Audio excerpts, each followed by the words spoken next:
Hello and welcome to another episode of Sports and Songs Podcast. This is season 7, episode number 1, our debut for the season, Andy. This is the Yes. song. Oh, wait, this is the sports edition. This is the You got sports songs edition. on there. Oh my gosh. All the focus that we spent getting this show right for the big show today, and I forgot to change it from With the songs balloons to and the sports. streamers and the cake in the break room. Yeah, the confetti, all this. Something's going to get forgotten. Yeah. Here we go. Take a look. Sports There edition, we go. episode 1, season 7. This is our season premiere. We've now completed 6 full seasons of sports and songs episodes. That's right. We're kicking it off now. 52 more weeks on Monday nights. Yes. That we could come into your living room and you can listen in on the show. So we got a trivia question to start, and then Andy will get into some sports. Yes. Here's the trivia question. On this very day, what happened in Harmon Killebreau's career on this day in 1975? What happened to Harmon Killebreau, beloved by all, on this day, 1975? We'll get to the answer at the end of the episode, Andy. Greatest twin ever, first of all. Yes, I knew you'd like that.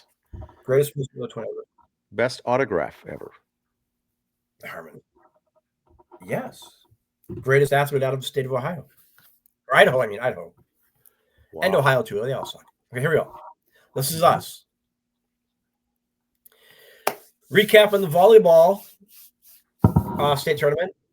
Class A, also known as the Mayor Lutheran Invitational, won by Mayor Lutheran this week. 3 donut. Here we go. Howley, the number 1 seed in 2A, wins over Chatfield. Marshall over Benilde St. Margaret. And 4A, the number 1 sweep. All the ones won. Lakeville South over Prior Lake. 3 donut. Congrats to all. Yes. And now, like we just said, football and swimming are next. They call this part of the state tournament for football. I, old school, say no. It's that prep bowl weekend is state tournament, but whatever sells tickets, I guess. So state is this weekend next. Actually, starting Thursday with some games. Minnetonka Edina Thursday night, 7:00 at the greenhouse. And then Thursday, Friday, Saturday, swimming down on campus down there too at the Aquatic Center. Swimming and diving for the girls. And mark your calendars. Here we go. Free agency has started. December 7th through 10th is the winter meetings. January 20th is Hall of Fame. February 10th, already pitchers and catchers report. And March 5th, the World Baseball Classic begins. It's right around the corner. It's all moving very quickly. I mean, this World Baseball Classic is going to be huge. Free agency is moving fast. Rosters have got to be finalized. The Rule 5 draft is coming up. Lots going on. I've heard, and some of the hirings and firings and free agent signings, follow us on the social medias. We'll see all those on there. And here are some free agents right here. Now, I don't know if it was official or not, but I think I read somewhere that Schwarberg signed today with somebody. Okay. Or he was talking with Boston. I haven't followed up on that yet. So cross him off the list. I have a gut feeling Alonso and Diaz will both be gone. I don't think the Mets will sign either one of them. I don't like saying that, but I just got a feeling. So we'll go with that. More on that coming up later. Not in this show, but later, like in weeks to come.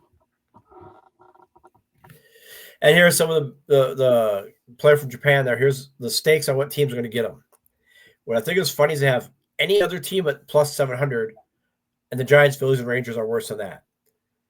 So you're telling me the Twins and Tampa Bay and Miami have a better shot than the Giants, Phillies, or Rangers assigning him?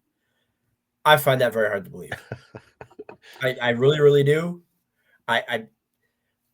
Those teams aren't even on the board, I guarantee, on who's going to sign if they're going to sign this guy. The Twins are so cheap they won't sign me. Okay, so let's just don't even get excited.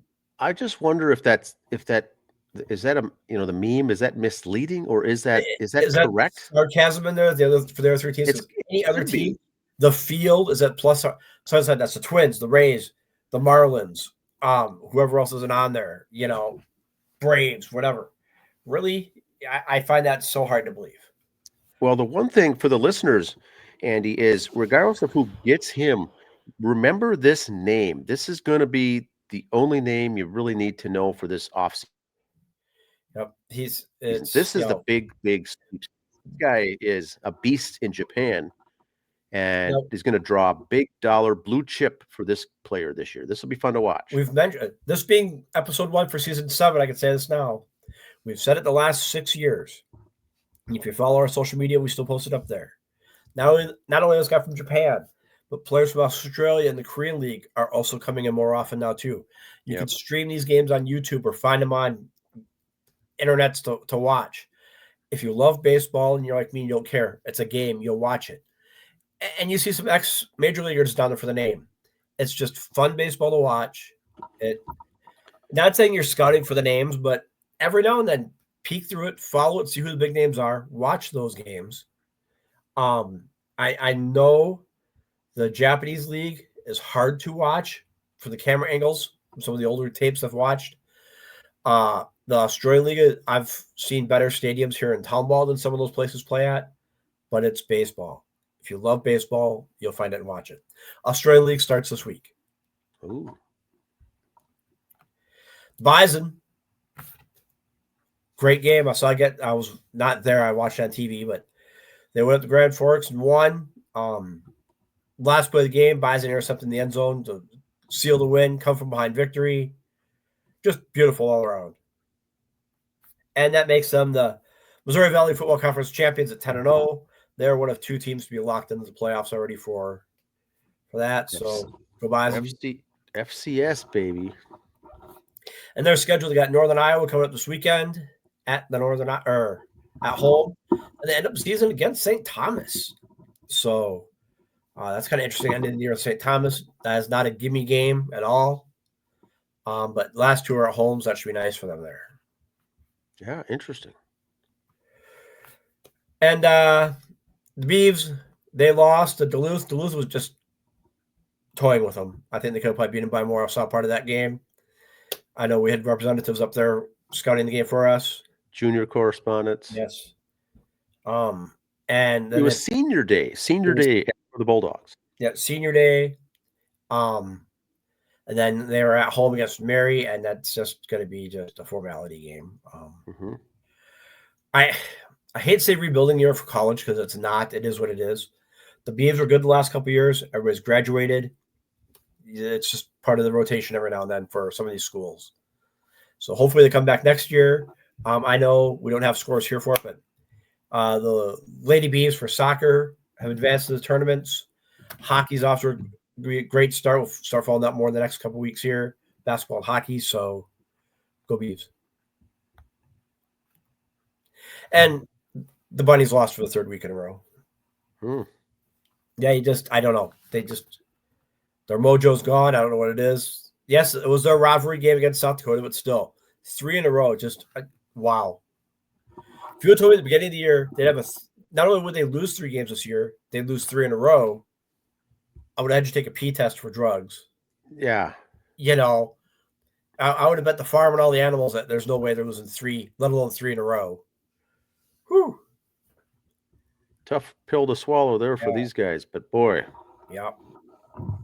Now, shocking. College basketball players arrested for gambling. Is this the police report segment? Not yet. This is college. Not yet. Don't say cool yet. University of New Orleans players running points. There's going to be more on this coming up on this week on our community college section about gambling in sports. Lately, it's been a big deal. These guys here, 3 players on the same team, which is one guy I can see get away. You got 3 guys, someone's going to lip off and it's going to get out. One guy, you can do it and hide it. You got 3 guys in on it, it's going to really look obvious. But more on that coming up Wednesday night in community college. But then here, LSU Tigers, their quote from ESPN, they were balling. The hell they were. You beat somebody by almost 100. That's not balling, okay? And nothing against the other school, but me, you, and 3 other guys could have gave them a better run. So I don't know why these schools Why you play them? Well, why would you be the lesser school and want to get your butt kicked like that? Is it the cash? It's the money. It's the money. There's got, like you say, there's an incentive, so it's got to Yep. be that. But boy, embarrassing But hold on there. for Don't say cool yet. Boise State lost to a college who has our campus inside a shopping center and plays at a gym with 8 rows of bleachers. Ooh.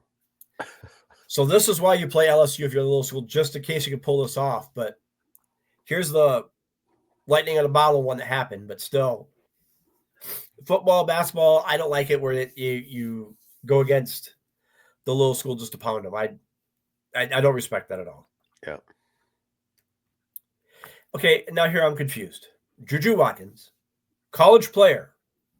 Remember these athletes, how could they survive in college without getting money? She's directly invested in a pro women's sports team.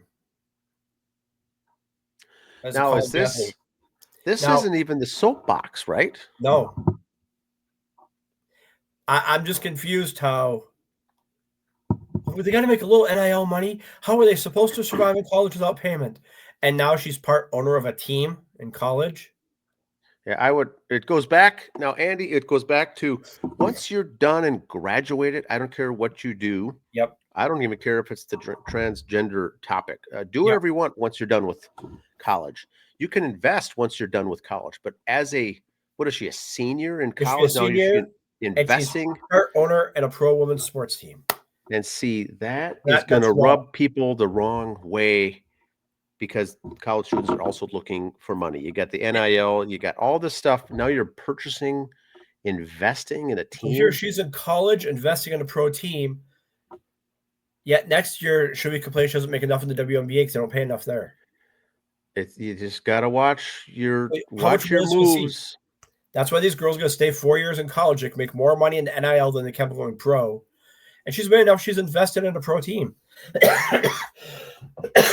Excuse me. So, getting all excited here. Yeah, it's interesting. I mean, good for her.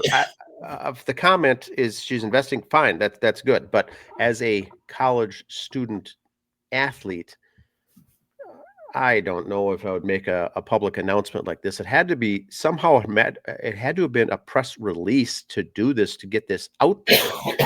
Unless she signs some kind of promise deal like, hey, all my shoe money goes into this or whatever. But still, how are you getting that much shoe money to invest in a pro team? So it just doesn't look good once again, because you're right. She's going to go to the WNBA and complain about not making enough. And now this is going to come back and bite her, I think. It just... And now the police report. Optics. It does not look good. Oh, here we go. Yes. Or some people may call it the NBA trade rumors. I call it the police reports. Okay. Timberwolves trade rumor. They might get Ja Morant from Vancouver. Now, granted, he's never been convicted, but he was suspended for waving a gun on Instagram and accused of something else, but never convicted. Okay. Why would you entertain yourself getting a clown like this? This is why, again, the NBA, this is all I'm ever going to say when it's negative stuff like this. I have not a good word to say about that sport. It's trash. When everybody's getting all excited about getting the guy he's dodged the law twice. Let's get him on our team. Why? Why is he still playing? Why are people still putting him up as what a great role model? He's dodged the police twice. He's a jerk. There. Yeah, it's not good. Not a good look. Couple passings. Paul Tagliabue, former NFL commissioner, passed away there today. There were some bad things said about him at the time, and I'm not going to defend him, but I am. He at the time said, concussions aren't that big a deal. But you got to remember when he said that back 30 years ago, we didn't know what concussions long-term stuff was. So, and that's back when football was a man's game and you hit each other in the head. So when he said that, with the studies we had at the time, yes, it kind of goes back to how dare you own a slave? Well, in that time it was legal and okay. When he said concussions aren't that bad, we didn't know what concussions long-term cases were. So, well, he did do a lot to change the game. One of the first commissioners I remember as a Ute.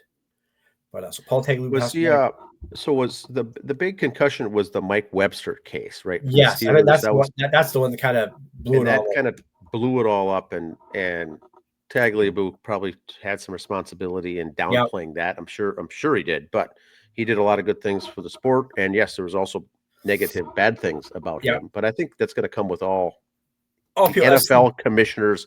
You're kind of in the swamp if you're an NFL yeah, commissioner. yep. It's not all bright and rosy in those guys. And Lenny Wilkens passed away yesterday. A lot of people our age probably remember him more of a coach at the end and a TV analysis guy. But here's just some stats on Lenny Wilkens. When I was looking these up, I vaguely remember when he was a coach following this. Okay, so there's his years as a player: St. Louis Hawks, the Supersonics, Cleveland, and the Trailblazers. Then his years coaching. But then, wait. He played from 68 to 72 at Seattle, but he coached Seattle from 69 to 72. Oh, he was a player coach. Okay. 74, 75 with Portland. He was a coach, 74. So he coached a lot of those times. And look over there, 1979, NBA champion, coach of the year. But wait, you go back up there. 1970, he was the NBA assist leader. And then you look back. Wait, he was coaching in 1970 also and playing. So only was he, and now he was the assistant coach where you're still a coach. He was Yes. a player coach and the assist leader in 1970. You won't see these stats ever again, boys and girls. You cannot. The overlap is He was a player unbelievable. coach, and then good enough to lead the league in assists that year. He was on the All NBA team for the 50th and 75th anniversary. Consensus second team All American in 1960. Then won the championship in 79. Coach of the year in 94. 4 times NBA All-Star coach.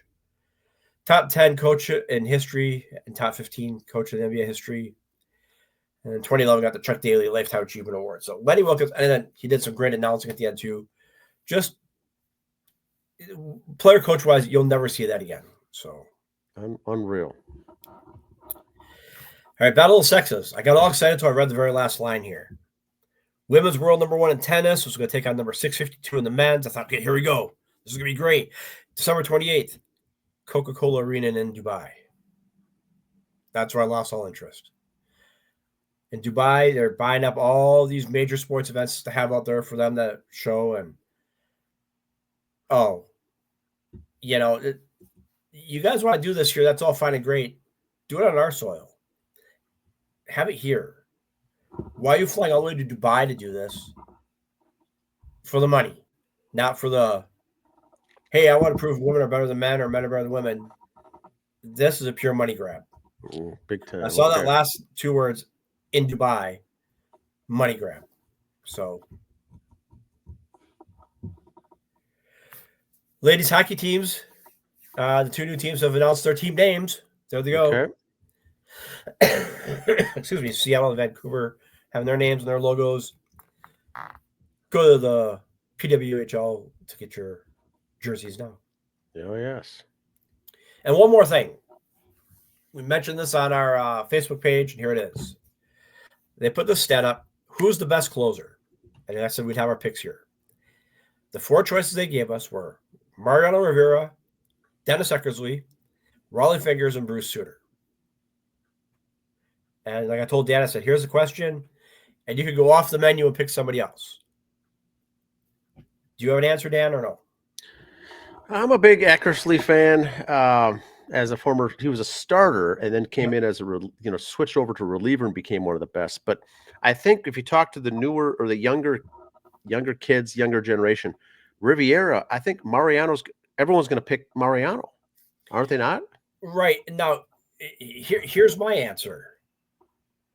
You can't pick one here because with Raleigh Fingers and Bruce Sutter, more Raleigh as a reliever, he was pitching 3 innings to get a save, 2 innings to get a save, not a third like Mariano and Eckersley did. So the game for a reliever was so different between those eras. You can't compare those. You cannot compare these 4. Yep. Eckersley and Mariano, you probably can't. It was still, hey, I can get a third inning and get a save. Woohoo!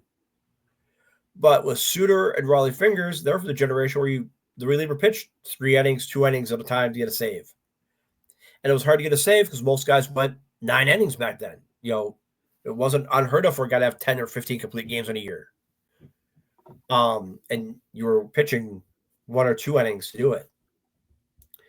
But if I had to pick of the 4, I would have to say I liked Bruce Sutter better of the 4. I thought he was more intimidating, if you will. He came like, oh crap, here comes Sutter. Mariano Rivera and Eckersley, I think people overthought it and scared themselves out. And one more thing I want to bring up on this, I did not save the website on here to put on there because I don't want to name names on it.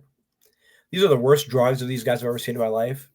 Look at the picture of Mariano Rivera. He was not left-handed. And Rolling Fingers never had a mustache that clean and tidy. No, never. No. And, X hair was never that short. Oh, so left-handed Rivera. That is excellent. It's like, okay. Saw that now. Yeah. That's why we're here. We're here to educate. We like it back when they had the Rolaids Relief Man. They were thinking of bringing that back for next year as a sponsorship thing. Yes. So that would be kind of cool and exciting to see. But the way they've changed the rules for relievers, what you got to do to get a save now and everything else, blah, blah, blah, kind of changes everything. I liked Dan Quisenberry back in the day, the Submariner. What was his name? Guy from Pittsburgh. Kent Tekulve from Pittsburgh. Kent Tekulve. He had that rubber arm, sidearm motion. And and the Pirates that had the cool hats too. So that's. But those are 2 guys I would put up there. Yep. Jesse Orozco, how about? Jesse Orozco with the Mets and stuff. Randy Myers with the Reds in the early 90s. Randall K, former Mets, but when he was there. Just John Wetland with the Rangers and the Yankees. Not top 10, but just relievers then were so different than today. Notable guys. Yeah. But that's what I got. Man.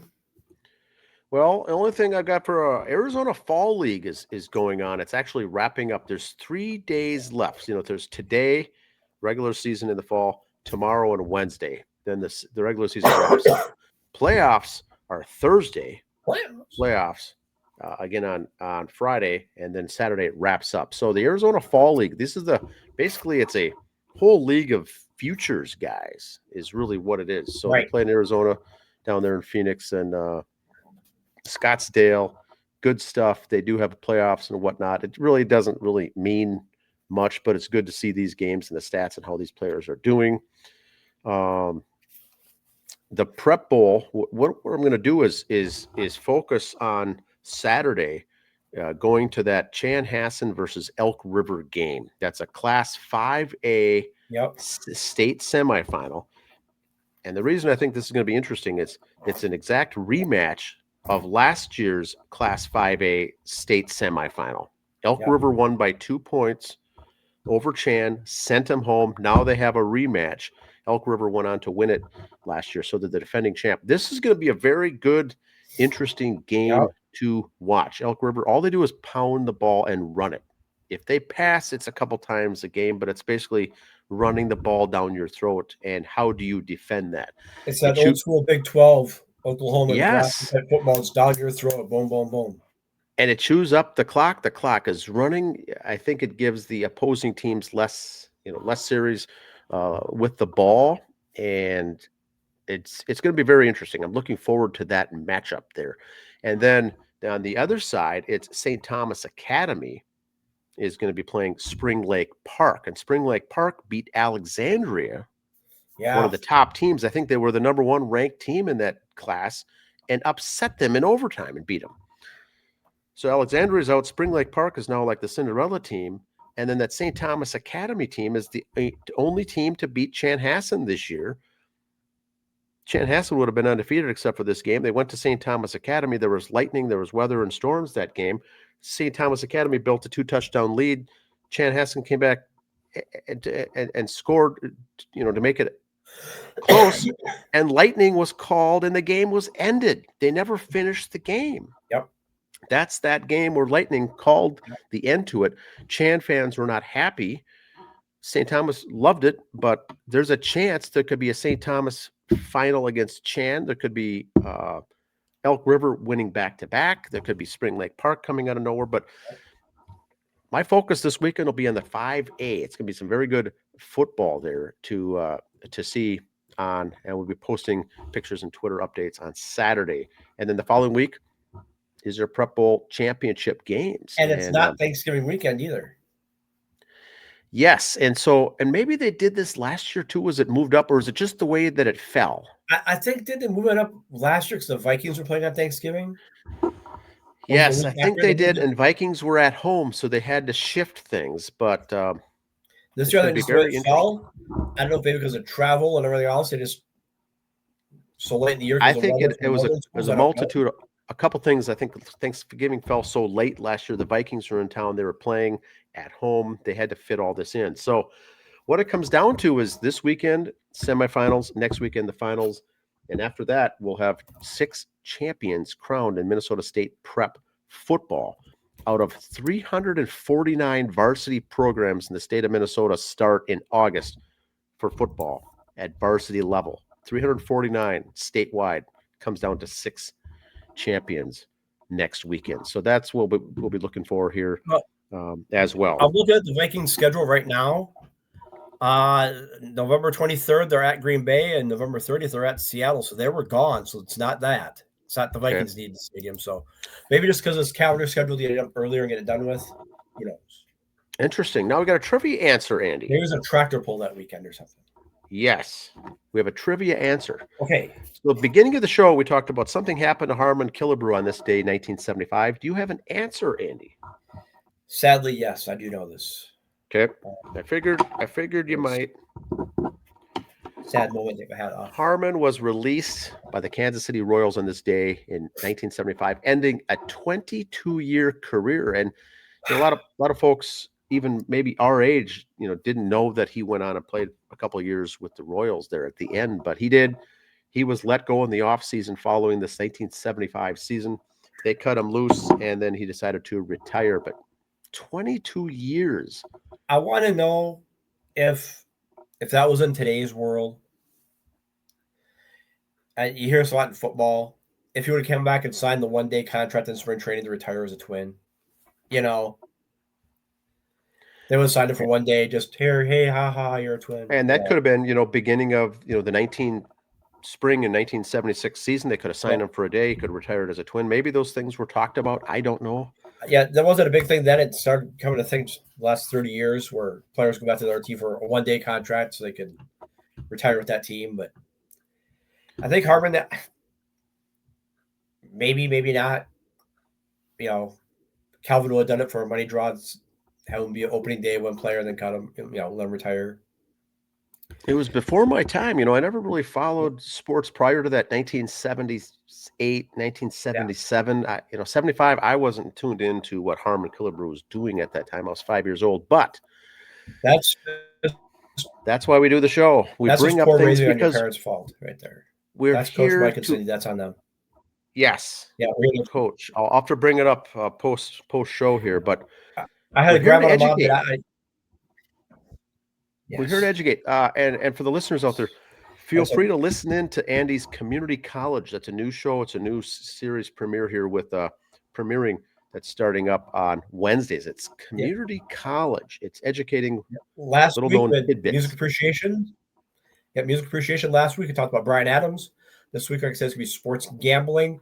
Not the history of it, but just how can you gamble get away with it? I mean, they got the players from the Indians right now where he was getting paid for so many balls. Wait, you could have made it $12,000 compared to your $1 million contract. What are you, an idiot? I don't care if gambling's addictive or whatever. Money's money. Why were you doing it? And you're probably going to bring up Pete Rose into that show, but how he was just his career was just over because of the gambling. Now you turn on pro sports and the gambling is shoved down your throats as a fan. Imagine the stress as a player and a coach. It's ridiculous. So tune in for that. The Mets games. The Mets games, they update throughout the game. Oh, now we're in the 7th inning, and now here's the betting line on who's going to win. And now, really? The betting lines, it is just so Uh, over the top. It's looking forward to that show. Anything else here for tonight, Andy? Nope, that's it. That's it. So again, we got Mondays and Thursdays, got community college Wednesdays. I'm going to start talking more college hockey and basketball coming up. So watch for those shows, maybe bonus episodes on those coming up. Lots of fun stuff this fall and winter. Sounds good. See you next week.